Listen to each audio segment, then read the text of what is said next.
Kratko intervalno šetanje.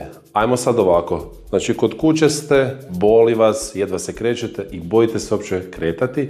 Najvažniji savjet koji dajem svima je da barem hodaju kako bi potaknuli cirkulaciju. Znači, probajte hodati, mali koraci, ili pola stopala, ili cijelo stopalo, ili malo duži korak. Bitno da osjetite da možete se gibati i kretati, a ne samo da stojite ili sjedite. Znači, bitno je potaknuti tijelo da procirkulira organizam i da indirektno smanji upalu. Dakle, polako probajte koračati, mali sitni koraci prema naprijed, a još važnije je da aktivirate i mišiće koji se nalazi iza. Pa probajte malo koračati i unazad. Isto možete tako za pola koraka, za dužinu stopala, pa probati malo duže korake. U isto vrijeme probajte malo istisnuti mišiće stražnice, držite trbuh malo uvučen ako vas jako boli, ali bitno je da se probate kretati.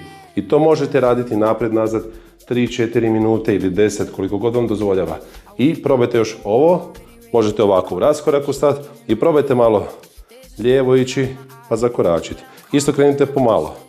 Sitni raskorak, pa probajte malo veći. Morate samo vidjeti kako se tijelo osjeća. Za više ovakvog sadržaja, lajkaj ovaj video i komentiraj ređa.